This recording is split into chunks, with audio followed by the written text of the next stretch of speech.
Hi everybody. So before we get into the next couple lecture videos, I just want to go over what's coming up now that we are midweek in the second week. If you have not done so already, it is time to participate in this week's discussion.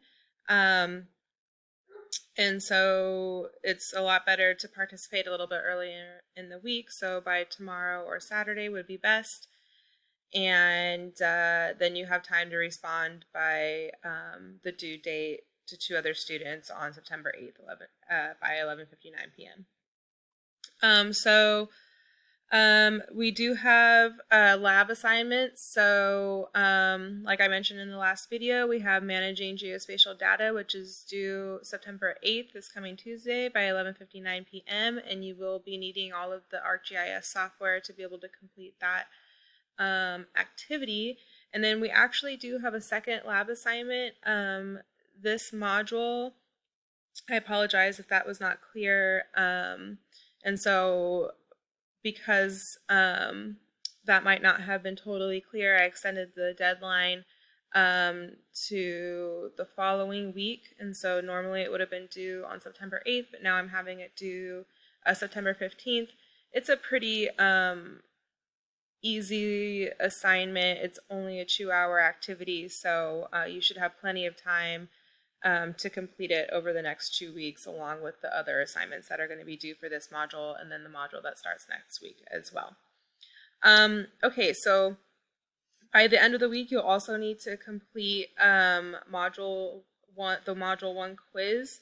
That is going to be due by September 8th at 11:59 p.m. Please remember that there's no makeup for the quizzes. If you miss the quiz, that is an automatic 0. If for some reason you're not able to access it, please get a hold of me and so we could figure out a solution. Otherwise, you're going to miss out on those points. That quiz also is open book and open notes. You also have 2 attempts to take it, and whichever highest score the highest score will be kept. So I know that the Canvas calendar right now is kind of all over the place. We still can't really be using that for assignments and due dates. Instead, pay attention to the due dates on the assignment pages, and I will make sure to include the due dates in all of the lecture or the upcoming dates for the current modules in the lecture videos, like on this slide. And these slides will also be uploaded by the end of this evening in PDF form, so you guys could download those if you need to reference them in the future. And of course, as always, if you need any clarification, you are more than welcome to contact me via email, or you can post on the Q&A help forum where the link is located on the home page. You can also leave a comment on one of the lecture pages or even on an assignment page, and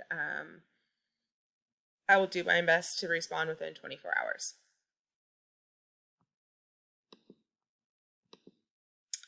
All right, so let's go ahead and get into the second half of the lectures for this week. So right now we're going to be going over metadata. So your map is only as good as the data that goes into it. The more you get into GIS, the more you'll be able to recognize when data is corrupted. And so most of the time, if you have corrupted data, maybe it won't seem like such a big deal at first, but you get all the way to the end of your process and either your accuracy is off or there's some major blip in your map or gap in your data, and it's really difficult to backtrack and figure it out.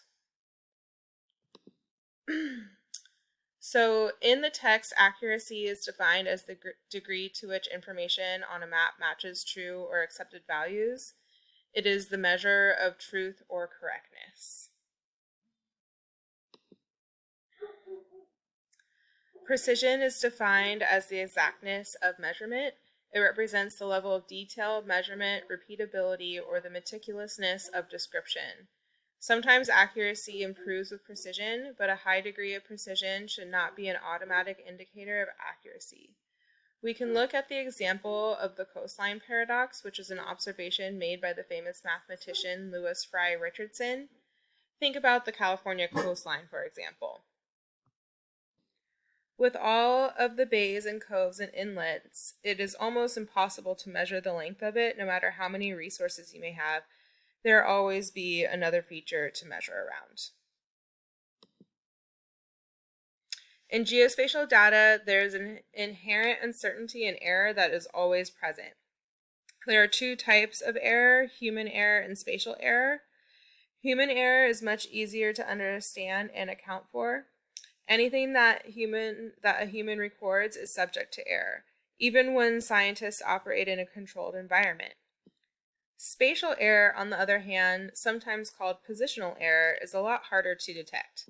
Because geographic space is nearly spherical, a transformation needs to be made to make use of geographical data. Imagine peeling an orange and then trying to lay the peel completely flat on a table. It's impossible for the peel to lay flat and have any resemblance of its original shape. Now try imagining how to collect spherical data and have it projected onto a flat map without there being any distortions. So we never want to ignore error. As much as we can, we want to acknowledge it and minimize it. And as we went over a little bit in the last couple of slides, we have different sources of error.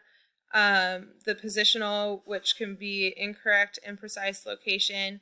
There's also attribute error. So attribute data is aspatial data, or rather non-spatial data. So when we're collecting spatial data within a GIS or with a GPS unit, we're collecting data with a spatial component. So non-spatial data is all of the information that goes with that spatial data. So a lot of times it is displayed in tabular data. So you'll see a chart that is associated with a spatial feature and a map, and we'll be looking at that in future lab assignments and lectures. But attribute data could include the name of a street, the length of a street, stuff like that. And then we also have conceptual or flawed logic. So let's talk a little bit more about metadata, which, as you saw in the last video, pretty briefly, is information about your data, or data about the data. So metadata answers questions about the data. We have the who, what, when, where, how, and why. We often use metadata without even knowing it.